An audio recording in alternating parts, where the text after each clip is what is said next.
Welcome to the podcast with your favorite cash flow guys, Mike and Blaine. Giving you the best advice while having a beer. When you're running a business, there are problems every day. Let Mike and Blaine help you out and guide your way. Cheers to the good times with Mike and Blaine for business, beer, and BS. Hey, it's Mike and Blaine. It's another episode. I'm Mike Mylan, also known as Cashflow Mike. That is my friend, my partner, Blaine Birch, the CEO, founder of Dry Run. What's up, man? How you doing? I just learned something. They changed something in our recording software, and now I have the ability to play an audio only jingle, which I accidentally did, or the video one, which I meant to and did not. So I'll know for next week. Oh, got it. Yes, I was wondering because I didn't see the stuff. By the time I figured it out, we were halfway through the jingle. I thought, well, I'd stop it now. But it's Riverside, that's what we record on. It's a very cool product, but boy, they change stuff every week, it seems. And it's like relearning every time I log in. But anyway, so you just had to stare at us this time instead of our fun little video at the start. If this is your first time watching, come back next week, and I promise I'll get the video jingle going. It's a lot of fun watching it. So, yeah, that's how it goes. Yeah, right on. So, so if you're trying to figure out what's going on, this is Mike and Blaine. We do business, beer, and BS, where we don't pick the topic till about 10 minutes before the episode. So it's not prepared. It's not scripted. It's two dudes talking. That's really what it is. It is. It's but it always makes it fun and kind of interesting. And I notice now if I line up like this, that light behind me makes it look like I have little musketeer ears or something on. So. Oh yeah, that's right. Yeah, the light. That's just how it is. So now you'll never be able to unsee that. Okay, maybe I'll move over so it's not so weirdly lined up. Anyway. Oh look! Right before the podcast, the dog tore up his dog bed. And I have to pick that up. I'm like, damn, why didn't I pick that up beforehand? But look, you see that little, that fuzz on the board? We are all pro all the time on the Mike and Blaine show. Yeah, total. Authentic, I guess. Authentic. Exactly. So let's start with the biz, beer, BS. We're actually going to switch to beer. What are you drinking today? And then we're going to talk about our beer sponsors. All right, so I'm going to talk about beer sponsor right now. Neighbor Pat remember he was on vacation last week, and I was like all down and in dumps, like going, my buddy's not around, nobody to talk to, nobody talk shit with, those type of things. Well, he went to Galveston, Texas, right? I mean, if you know Galveston, it's got a nice beach area. It's pretty cool, right? I mean, they spent a whole week down there, and he brought back the Galveston Tiki Wheat, right? So Galveston Tiki Wheat, right? It's an American wheat beer. One of the cool things on the back of this, right, and is it's from the Galveston Island Brewing Company, but on the back it says, what is it? Pairs well with hammocks, pools, beer goggles, and beaches. And beaches. Nice. So I'm like going, doesn't this give you beer goggles? It's not paired with it. That's the cause of it. The direct line cause. So Neighbor Pat was back, and by the way, Neighbor Pat came in. He's been wanting to play bags, so we played bags last night, and I got scared, right? Because every time we play, it's best 2 out of 3. That's the winner is best 2 out of 3. Dude, he beat me like 21-1 the first game. Oh, wow. Good for you, Pat. That's outstanding. 21-1 the first game. Now, when the swing juice kicked in, he lost the next 2 games, so he lost the night. Okay, he still lost the night. He still can't win. But he got the first lick in, which scared me. I'm like, I've never been beaten this bad for one in a game. And I think the beer hadn't caught up yet. That's all.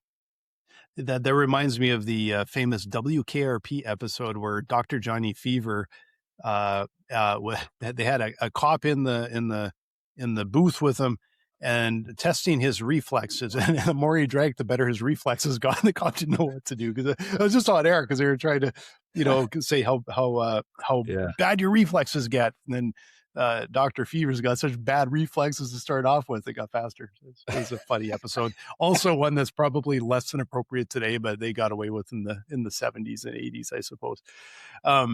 But let's dive into our other beer sponsors before, and then we'll look at what beer we're drinking today. But we always got to thank Devin, biggest LSU fan on the planet, also Netflix superstar Devin.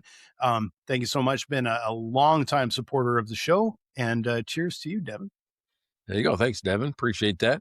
We got Karen Harrison up in Michigan. Karen Harrison is a cash flow expert, and she's written a book, an Amazon bestseller called Stop Growing Broke, Start Growing Profits.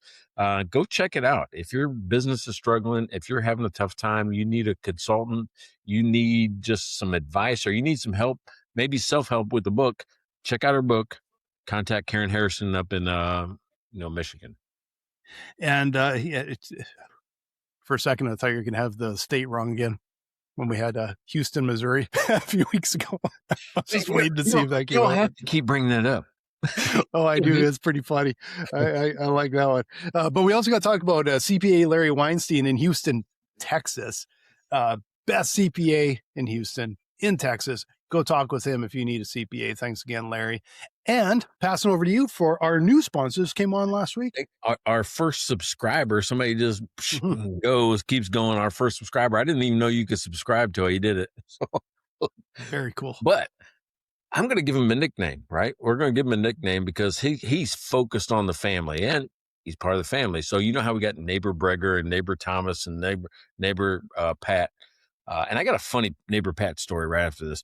But sure. I'm going to call this Brother Trey, right? Nice. Yeah, we're family, so I'm going to call him Brother Trey. He is a subscriber. He listens. He's part of the family. So I tell you what, really appreciate you, not only listening, but putting your money where the family is. Keeping it in the family. How about that? Keeping it in the family. Yeah, absolutely. Thanks, Trey. Much appreciated. And we're going to have a real killer episode today. So hopefully you enjoy. All right, wait, before you introduce the topic, I got to tell the neighbor Pat story. Remember he was in Galveston last week? Yes. Right? So here's what he's saying. He went to a water park, Slitterbahn, right? Which is a huge, massive water park. We went there. Yeah. He's going around the lazy river, him and his wife, Nancy, they're going around the lazy river. And as they go by this one couple, this guy goes, "Hey, I think I know that guy." Right? Think about this. Galveston is 4 hours from where we live. 4 hours, right? Easy, yeah. 4 hours. And they come around the lazy river again and he goes, "Yeah, I know that guy. That's neighbor Pat." That's sweet. No shit. Some stranger calls out and calls him by name, calls him neighbor Pat. Pat doesn't know this person, but obviously this person listens to the show, catches on, probably has seen neighbor Pat sit right there, right? That's awesome. Like you did yesterday. But how cool is that somebody saw him and recognized him from our videos? And, I wish he would have said, "Oh, I wish he would have stopped in the lazy river and said, 'Hey, what's going on?' and talked with the guy." But, that's a cool thing. That's never happened to me. It's happened to me at conferences, but I expect it at a conference because I'm in a group of people. But I've never been out in public and they go, "Hey, there's Cashflow Mike." No, that's amazing, awesome. But I also know if I was the one going around Lazy River, the guy would say, "Hey, man, I think that guy knows neighbor Pat." That's probably what would happen. Yeah, like, "Hey, guy's familiar. I think he knows neighbor Pat." That sounds just about right. Yeah, we should ask him if he knows neighbor Pat. Yeah, exactly. Well, Pat, you're a superstar because it's very cool to hear. We've got a topic today, and the topic. Okay, we're gonna do things a little bit backwards today. I'm gonna play the topic jingle. And then we'll show the two beers we're drinking today because I kind of picked one out that matched the topic a little bit. So this is something new with us just lately. Mike is making up these awesome jingles for the topic. So here we go. What's happening today? Looks easy on the video till you give it one good try. Turns out the pros make magic. That's the reason why Mike and Blaine are breaking down the things we underestimate. Looks easy till you do it. Now let's jump into today's debate. Oh, Dude, that's I the love best that. one yet. It's the That's best the one. best one yet, right? It's just the right length, and they wrap it up nice. And so on that topic, so what we're talking about is all this content and video online telling you how to do things. Of course, everything looks easy. They make it look easy, and then you try it, and it turns out it's not very easy. And but I know that every time I go to YouTube and I look something up, like, okay, how do I fix my toilet?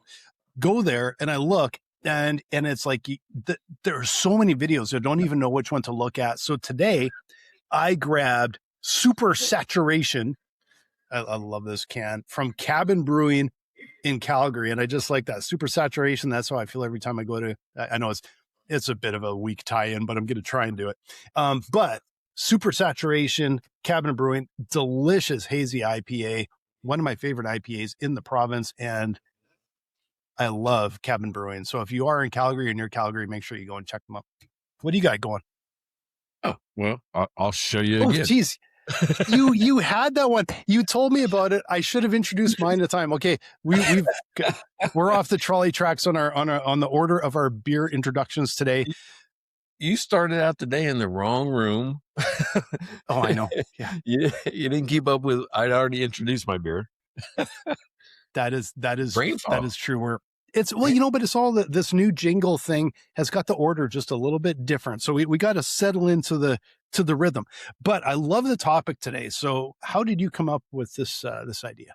Yeah, right. So I mean, it's always one of those things. I'm like, oh, we got a podcast today. I better come up with a topic. So I'm like, oh, well, what did we talk about last week? Last week we talked about how things are weirdly satisfying. Right? When you watch somebody pressure wash a driveway, or when you watch somebody do something, even Bob Ross with his happy trees and those type of things. Yep. And it got me thinking, like going, well, wait a second. They make it look easy. It goes right down to it. They make it look easy because I think I even said that when I try to do it, it comes out like blobs and not mountains or not trees. So it just looks like a blob. And I'm like going, that's really true of a lot of things. And then I thought back to, there was a golf tournament where Rory McIlroy challenged somebody to hit the golf ball. It's like a hole-in-one challenge or something like that. And he had all these just regular people like me that would come out and try to hit the golf ball. And none of them were as close as the pros. None of them. Not even close, not even anything near what a pro could do. So you're like going, wait a second, they make it look easy. And it's not until you try to do what they do that you figure out how hard it is to master anything. And that's what I'm going to talk about today. Yeah. And I think it's a great topic because I'm on YouTube all the time. And anytime I want to learn how to do something or fix something around the house or fix a bike, repair this, do that, I go to YouTube, and then I'm always trying to figure out, okay, who actually knows what they're talking about? And I got a little story about this later that I may have even shared a few months ago on the show, but it is so on point here. It's the first place I go, but it's totally true. It never is as easy as they make it look. Like I'll sometimes go and I'll find like some because I noodle around on the guitar here, and there'll be like a title. It's like the easiest way to do this or that. And then the guy comes on and goes, just do that. Like, what? It's like, it's the level is oftentimes completely out of whack, but boy, it's fun. I appreciate it so much because on the other side, we used to never even have like that opportunity to watch somebody do something and learn from it, right? Yes. I mean, it always looks easy. What got me thinking was just even the pressure washing. Like, oh, they make that look just so simple and all that. You ever done it? You got to get chemicals out. You got to drag all the equipment out. It's a real pain in the ass. I mean, it is just to do it. But while you're watching somebody else do it, it's fantastic. And mine never turns out the way theirs does, right? Yeah. Because there's something that the equipment, it's just like a golfer. Their equipment's better. It just is. Yeah. They can afford the better equipment. It's also called editing. Like the Dude Perfect guys, they might work on something for days. But the only thing you see is like, boop, the perfect cut, right? So Yeah. yeah, and they don't like to mention the rest. You shouldn't have said dude perfect because, apparently like last week, Courtney listened to one of these. She goes, "Hey, you said this, that, and the other." I'm like, "What? I did?" Because, I don't remember anything after the episode. It's like, we just had a conversation. Yeah. But I learned through her that dude perfect are Texas A&M graduates. And so is she. Okay. So, it's like There you go. she claims them as her own. Like, oh, no, those are my guys. Dude perfect guys. There you go. Courtney. Me too. And you know what you just did? You just did gig 'em, right? And that's the thing that they do at Texas A&M. Oh, well, hey, there you go. I've got a talent for it. Yeah. I don't know what you're talking about, but I apparently hit on something there. All right. So, so a lot of the schools, we'll say in Texas, have slogans, man, whatever it is. So, like my school, Baylor, we do a thing where you make a bear claw and you go, sick 'em bears, right? And you do a thing. You got the hook 'em horns, right, for the University of Texas. Well, or you got like horn frogs for Texas Christian University, TCU. Yeah. Well, at Texas A&M, they do a thumbs up like this, and it's called gig 'em. Okay. Right? I do like the Texas one because it looked like you're at an Aussie concert when you do that. I know it's like the Texas horse was like, rock on, dude. Anybody that didn't go to Texas, they usually do it like this, down. All right, that's okay. I'm learning all kinds of interesting stuff today. Okay, I'm gonna. There's a few things that I kind of think are interesting that I wanna dig into today. But I am going to tell this story because I think I did tell it. Maybe I didn't. Maybe I didn't on the show, but I think I did a couple months ago. But this is the trust your or know your source and don't necessarily trust it. Because I went on, I had to hang some stuff on the outside of the house, security cams down in Arizona, and and it's got stucco, and I'm looking at it going, okay, that stucco is going to be tricky because I know it may go into a plate behind it, like a 2x4 or something, or maybe not. I don't know how it's like. There could be gaps that you're getting in between. Well, there's usually a mesh, right? There's a mesh that they put on to like, we'll say the outer sheath of the house, which is, we'll say, plywood. Right. Yeah. Then there's a waterproof barrier. Then there's a mesh. Yes, and I don't because I haven't seen how they do it. So I'm like, okay, is it going into wood? Is it for sure going into wood? Is it not? But I know I need really specific drywall anchors. I'm like, I got to make sure that, or I don't even think drywall anchors is what I'm talking about, but it's just anchors that I need for that. So of course I look online, I see a whole bunch of different anchors. I'm like, well, I can go to YouTube. So I go to YouTube and this guy I saw it. He said how to hang the same security camera. I had this Ring cam.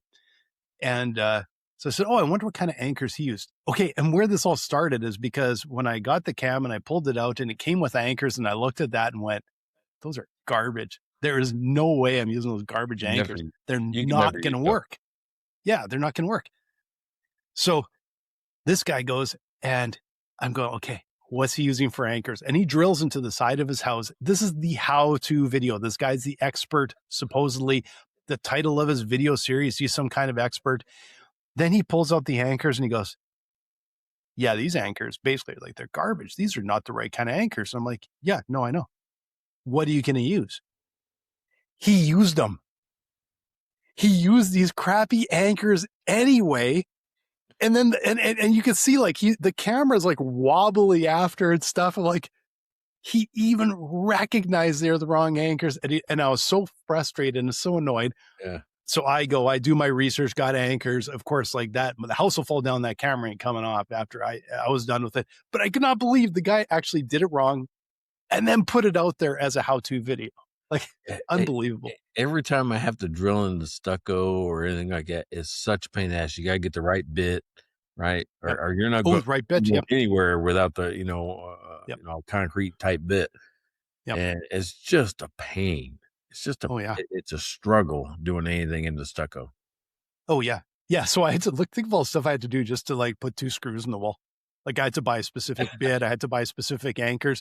Then I bought silicone to make sure that it can't get any water in the back. Like I overdid this, 2 holes in the wall, and I've got like, but is do it right. But I will say, You don't have soffits in the house?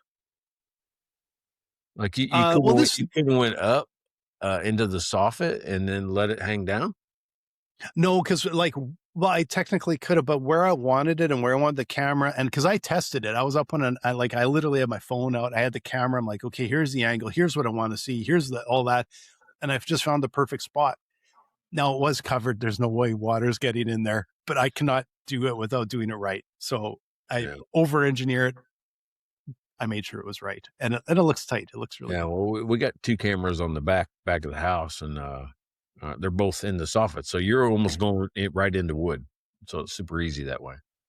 Yeah. It didn't. I wanted it because I wanted it at the rear sliding door, and if I put it kind of further forward in the soffit, it would be too far forward. Someone could basically walk right underneath. I'd never be able to see it, like all that. So I had a perfect spot for it. So that's how I picked it out.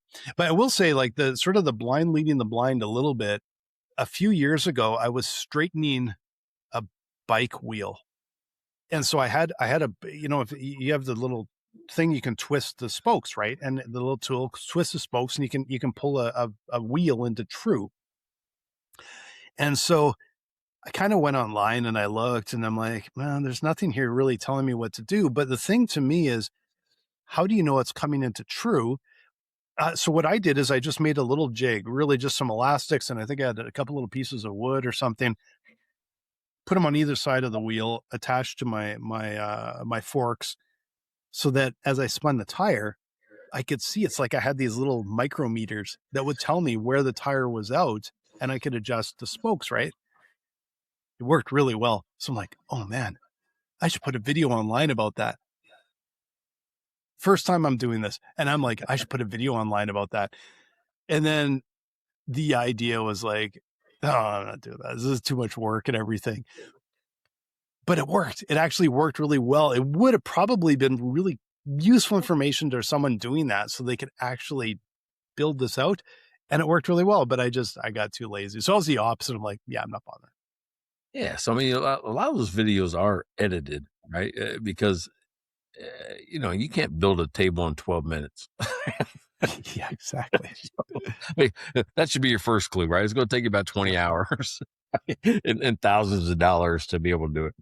Yep. But to me, it's one of those things where, well, you remember this back in 2012 when we first demoed the Finograph software. We did it from a PowerPoint, and you could make a PowerPoint look like a working model of Yes. right. Yes. We had nothing. We had something, but it didn't work. It didn't work. So we were still demoing it off of a PowerPoint that looked and worked like it was, you just clicked in a certain spot and then would open up a different slide that had the different screen, right? The new screen. So the reason we did that is because we didn't want the failure during a live demo. Mm-hmm. Right. And it probably saved us a bunch of hours, but I think that's where the term vaporware came from, doing that. And I didn't know that going into software, but I guess that's how Microsoft did it for years. Well, no, I can see that. Like in dry run, my first iterations were all basically exactly the same. There's a few hotspots on the page. I started with literally hotspots and wireframes so that I could walk people through, and you click here and this is what would happen and this, and then you get some rough mock-ups and do the same thing. Same thing for the reason to try and go, let's try and cut out mistakes and not overbuild and all of that before you start with. But the way I've heard the term vaporware is more like one that it never makes it out of production. It's that they're constantly developing something that probably will never work and that never gets into production. It just it stays in dev mode forever. Yeah. You know what I thought about, and I'm going to call out 2 people on this, what I thought about when I developed this topic today. says, oh, what looks easy until you have to do it? We've had 2 people on this show that would tell you what you and I do isn't easy. Right? You got the other Mike Mylan, who's terrible at podcasting. You got you got neighbor Pat who goes, neighbor Pat did better. Huh? I enjoyed my time, Mike. Yeah, there you go. I had to turn it off. It was the first one I ever turned off. I was in the mountains in Colorado. I'm like, oh, I can't listen to that. and then we had neighbor Pat. Come on. He did a lot better than the other Mike Mylan. Superior. I mean, I'm going to call him superior to the other Mike Mylan in every way. All right. Yeah. And then he says how hard it is, how hard it was for him to sit here and actually have a conversation with us. I'm just going to pop on chat just to see if someone wants to complain. Mike comes on, you assholes. Well, it's, I don't know. It's true to a degree. I think that the thing is that both of us have a talent for being idiots and not being too worried about it. So it's like, yeah, we're used to it. Like, everybody else want to make a mistake on radio, or is this isn't radio? This is podcast. This is podcast. And see, with us, is kind of the opposite. It's just like one big giant mistake, and it's like, man, maybe something smart will come out somewhere in the middle there. Hey, did I ever tell you why I quit doing online gaming? No. And this was like 5 or 10 years ago. I'm like, well, not that I really started. I tried to start, but I tried to start in like my 40s, like 40, 41. So tried to start because I was whipping like Madden's butt, right? Yeah, I was just winning all the time, playing against the computer. I'm like, maybe I'll try to play somebody else online. I'll do this online thing. Oh, yeah. Dude, I got handed to me. I mean, I was getting beat like 70, 80 to nothing. I mean, every time I tried to move the ball, I'd fumble, they'd intercept, they'd run it back. I mean, it was like I had no idea what I was doing in this game. Same thing happened with Call of Duty. So I'm like, well, maybe it's the game. Maybe I'm just not good at football. Maybe I'll try military stuff. Nope, same thing there, because what I thought worked in the real world did not work in the game. Yep. That's not what got me being bad. What got me was the shit talking that people do. Oh yeah. Oh, yeah. And you can hear their voice. And I'm like, this is like an 11-year-old. Like an 11-year-old. He's whipping me and trashing me out. He's just absolutely dogging me, with his words. Yeah. And I don't want to cuss a little kid. It's like something in me. I'm I don't want to cuss a little kid. Let me correct that.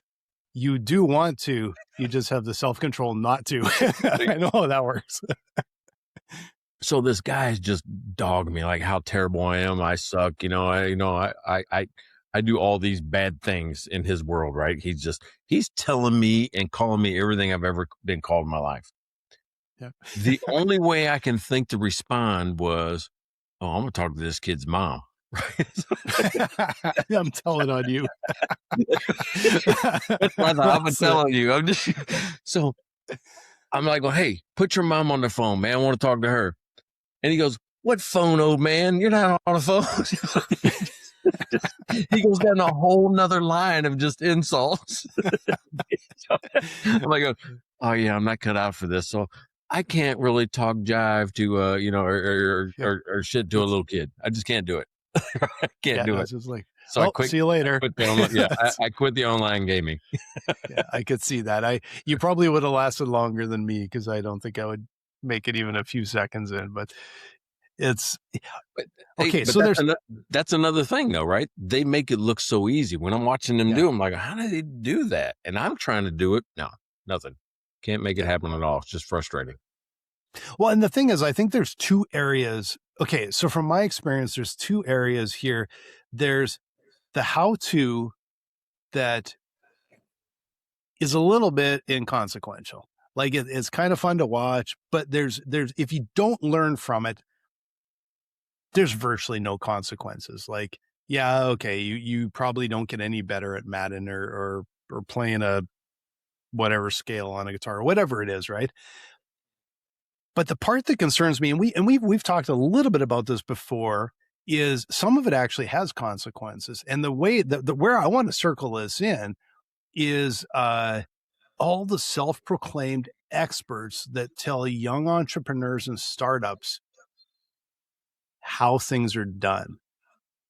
And there's so much out there. And the thing is, 99% have never done anything. They haven't accomplished anything.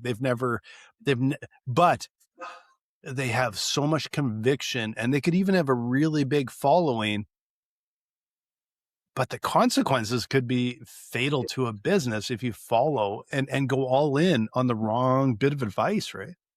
Yeah, and I don't want to contain it to age, but it does make me a little skeptical when, a 24, 25-year-old is trying to tell me how he's going to double my business. Yeah. The serial entrepreneur that's 19.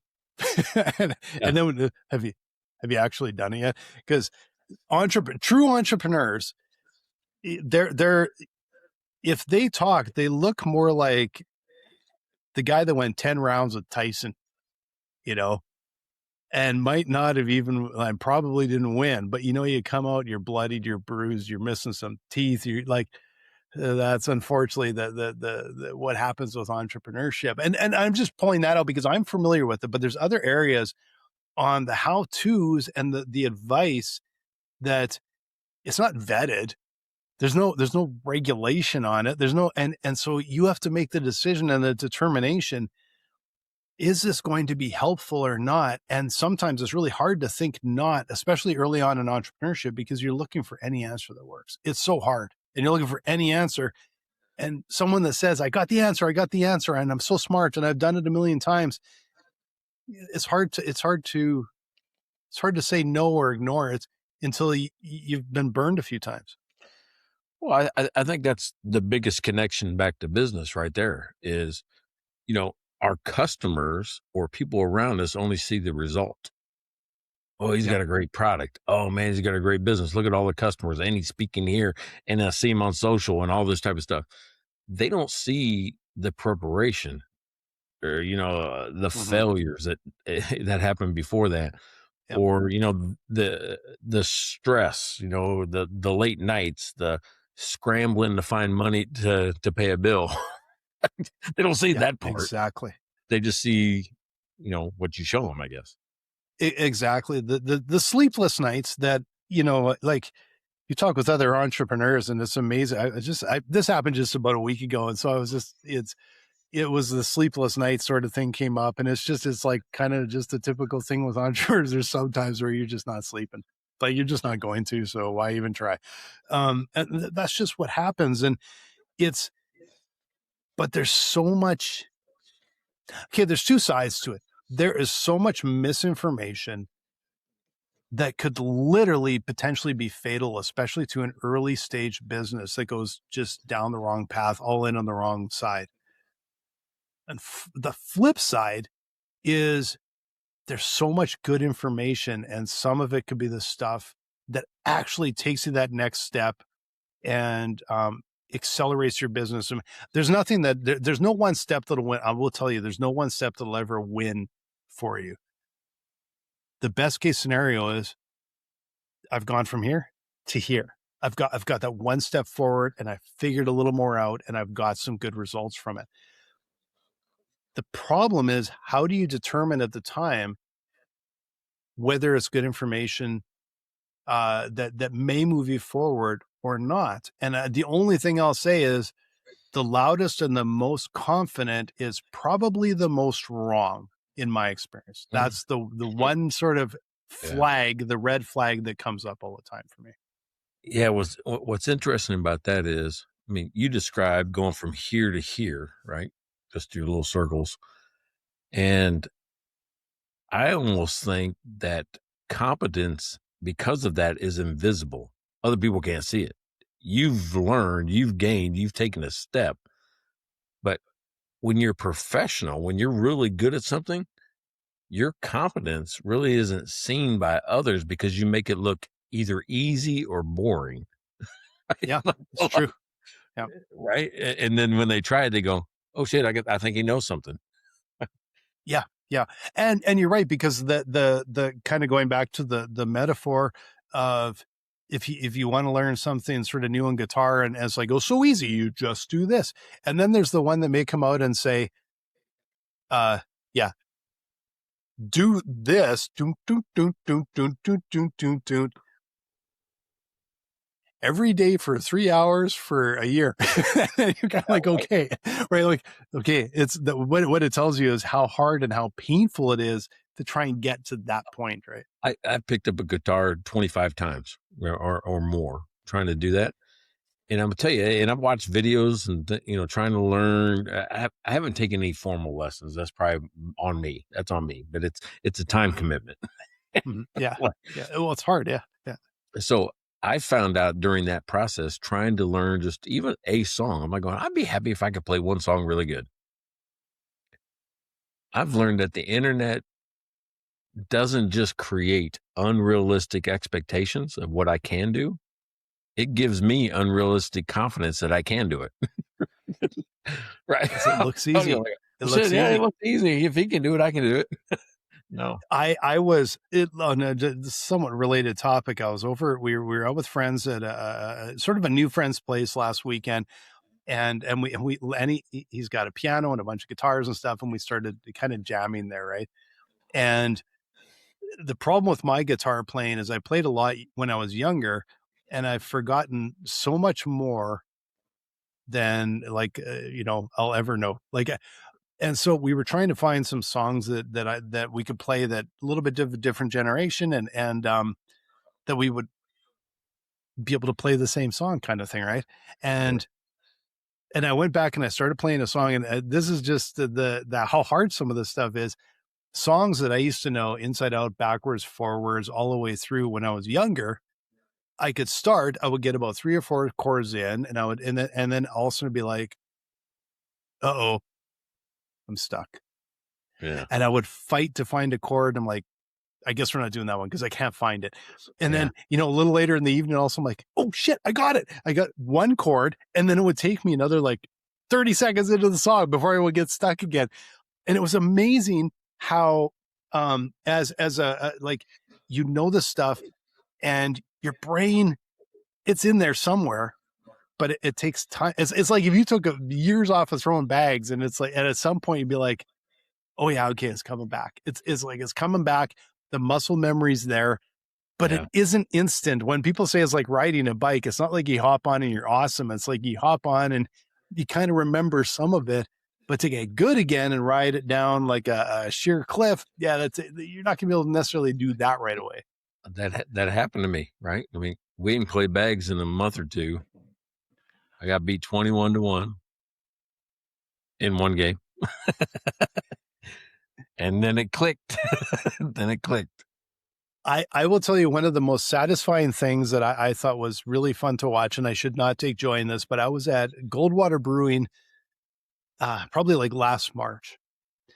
Last March or the March before, I don't remember what, but the reason March is important because it is during spring training. Oh yeah. Half the MLB teams are in Scottsdale, and in the Phoenix area. They're all playing, and a bunch of these the players, and I don't know who they are. They're probably the newbies trying to make the team. They're all young guys that ended up at Goldwater Brewing, but you could tell there was one of the coaches was there, and then some players, and you can tell because they were highly athletic, and you knew they were talking. You're like, oh, they're trying to make the team, right? And then they went to play bags, like cornhole. For those of you that don't know what, I'm just learning this. I'm a Canadian. I don't know what the hell it is. And so you're watching these highly athletic young guys that are just ripped and cut because they're still trying to make the team. And they are so natural as athletes and kind of suck at bags. And it was kind of fun to watch, actually, because they were not very good. It just seemed like, okay, it's then if you watch ESPN, there'll be just guys shaped like me. They're just nailing it. Yeah, just having a beer to get a little bit loose and off they go. Yeah, that's what I said. I call it swing juice. Works for golf, works for bags, that's bowling, what it doesn't takes. matter. Yeah, works for all those. There's a point where you get loose enough, and you're not tight and overthinking it, and then you get to that one step too far and it all falls apart. It's Mm. just such a fine line, right? Well, you know what's funny is what you said about that is like mastery, you know, to me has a really strange side effect, right? The better somebody becomes at it, the more people think they can do it. Yep. Like you Yeah. see somebody, oh, he makes it look so easy. And it's not, just like baseball to cornhole. But it's not, but there's also, a friend of mine I was talking about the other day said something about that, like just the musicians, like the kids on YouTube, like how good they are Yeah. at such a young age. Maybe it was you that was even talking about it. I don't recall, but the interesting part is I kind of think, did they get that good that quick because they had access to information, because they had access to examples? Because like I remember when I was growing up and I was learning guitar, and I would just go buy, there's nowhere else to get them. You would go into 7-Eleven and buy a guitar magazine, and they had the tab in there. And then I took a few lessons, but it was just not what they didn't want to play what I wanted to play. And I'm kind of a bullheaded idiot. And so I just like, oh, I'll figure it out myself. And so I learned from these magazines. And I remember when we were young and we were just starting to skateboard, and we would see that there was nothing except for the odd person. Suddenly someone would get hold of a VHS tape of like the Bones Brigade in California, and you'd watch them skate, but there's no instruction. You just see Tony Hawk doing something, and we would try and emulate it. And of course we would emulate the simplest stuff that they would do. We would completely be unable to do, and we'd finally be able to do the world's lamest trick. But now there is so much information, but there's also these how-tos that people make it look easy, but we never even had access to that. We never even had access to someone going, this is how you do it. This is how you pull back the curtain to do it. Right. Yeah. Cause we just had the finished product. I had the same thing with BMX bikes and skateboards when I was a kid. You would sit, and sometimes I didn't even have the video of it. Right. I had like the skateboard magazine, BMX magazine. Remember? All we had was magazines. And if someone had a VHS that was all grainy of watching Tony Hawk, it was like, oh my God, it's like in motion, because all we had were the skater magazines, which didn't show you anything or tell you anything, right? No, but you would see that he was like 8 foot above, what is that thing called? The berms, the things that go like this. But he's doing like this with his spinning it and stuff. Yeah, spinning all that. You're like, okay, well, maybe I can do that. No, you can do that after about 7 stitches. Yeah, yeah.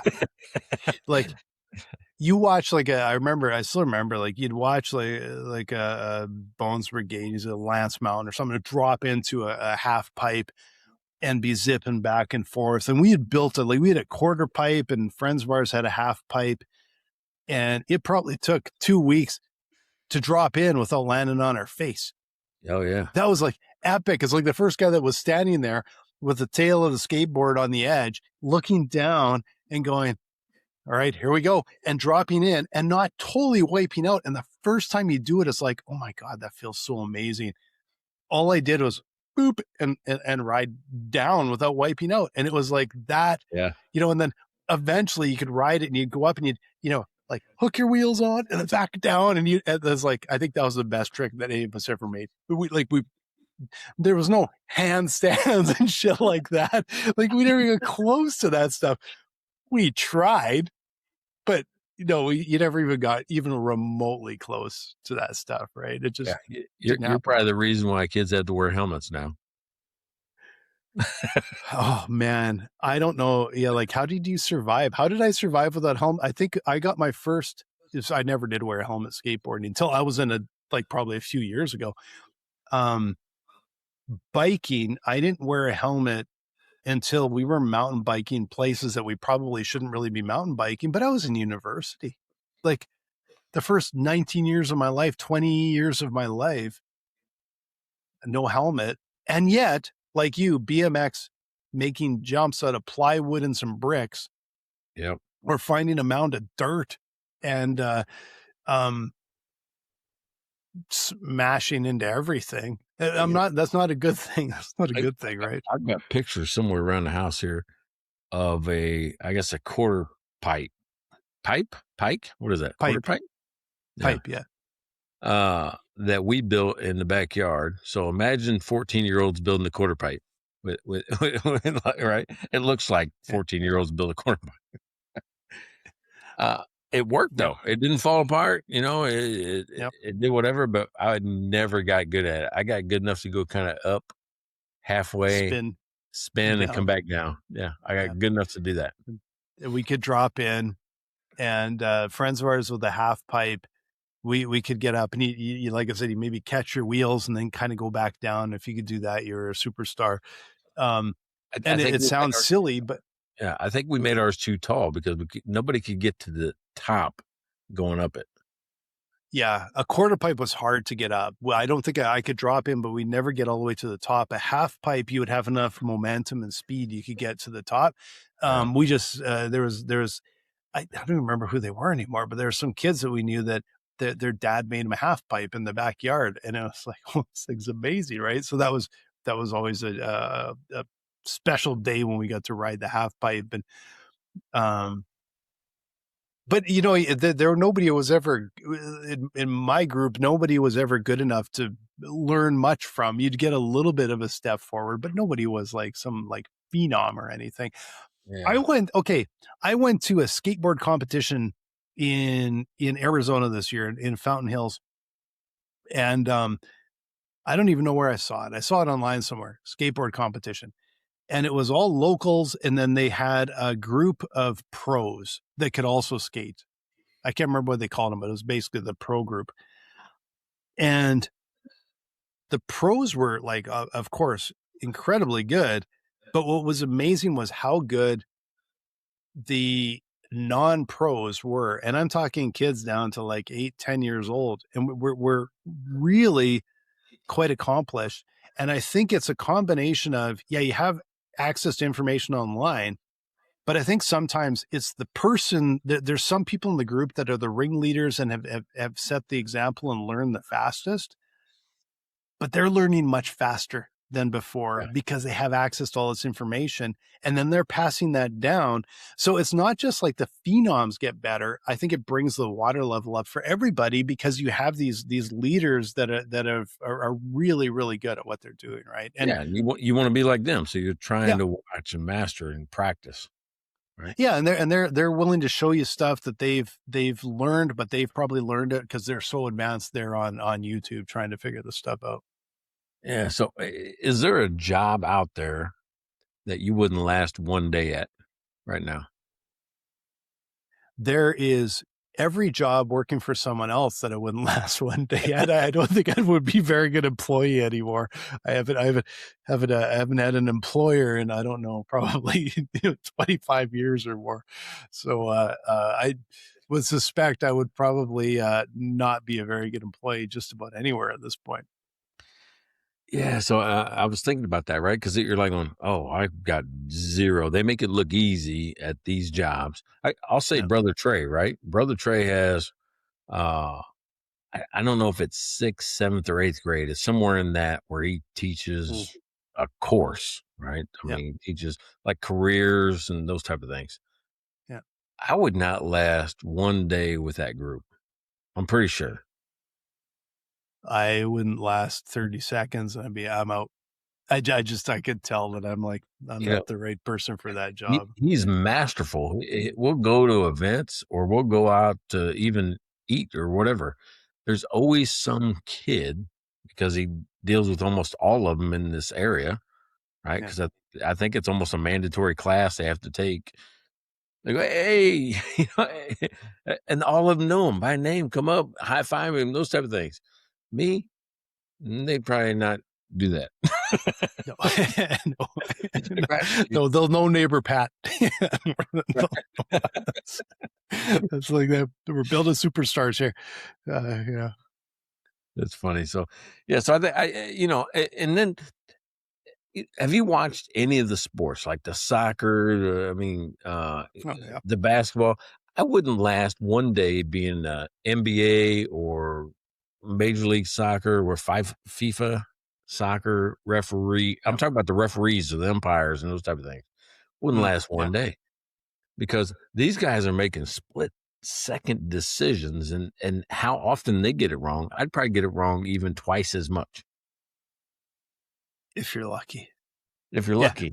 Yeah. Like if not being a pro, like for all the hockey I watch, if I was actually on the ice trying to referee it, I'd be like, it would move so fast. There's no way. Yeah, I would just miss it. You miss everything. Yeah, it's on TV. Like I can half watch and I catch everything. On the ice, yeah, I am sure I would miss everything. Even sitting in the front row, because I've done it a few times, it's not the best place to sit. But the front row of an NHL game, the one thing you see is how fast everything moves. How fast is like, oh my God, like you being on the ice, they have to be pros with that 10,000 hour sort of work ethic or experience to be able to even attempt it. And then I'll still yell at them for doing stupid calls. When you know what's funny is I ran 3-bar restaurants for 7 years or so, and I got to the point where we stopped bringing in new people, meaning that you had to have some experience, because everybody that's been in a restaurant that thinks they can do that job. I can be a server. I can wait on people. I'm good with people. They'll like me. Why is she so terrible? Because she's not doing X, Y, and Z. Well, dude, that's a hard job. I don't know. There's a lot of people can't last one day just being a restaurant server, taking an order and giving it back to the customer. I mean, believe it or not, that's a skill just like any other. I have no illusions. I cannot be a server. I literally just see them walking with a tray with a bunch of stuff on and be like, yeah, no, it would all be on the floor. And I can't pick the big pile of plates up and it'd be on the floor. It's a common theme.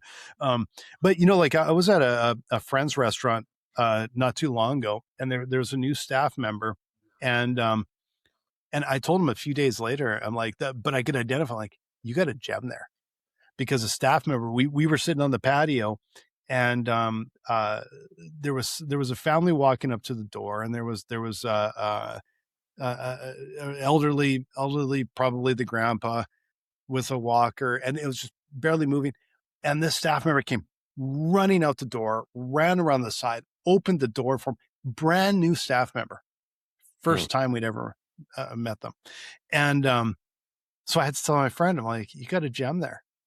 Because not only were they great with us, inside the restaurant, they must have saw through the window, and as a brand new early shift, just out the door, doing the right thing and identifying, like, that's really, really well done. And so like, in some ways I can you can kind of see and go, well, that's special. That's really well done. But I'm sure I would be a complete loss at even the, like, let me take your order, slow down and let me write everything down, because there's zero chance I'll remember what you've just told me. Yeah. So it's a good, can you believe we're almost an hour?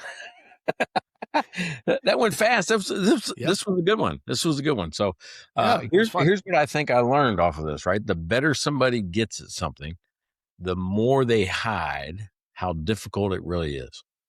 Yeah. Right. Question the source. Question the question the source, question who they are, how many times they did it. And the more confident I find, and the more brazen the example and the advice, the more I'd probably question it. So it's it's a challenge out there. Well, very cool. This is another episode of Mike and Blaine, Business Beer and BS.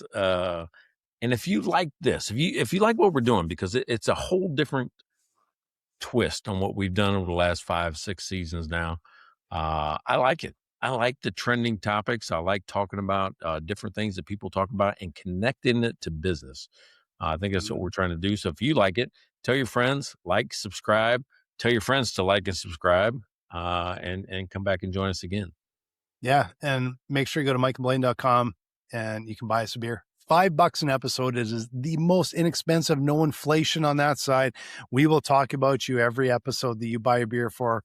And also, you can even email us at beer@mikeandblaine.com. Check out their website at mikeandblaine.com. Then subscribe to the podcast and buy these guys a beer.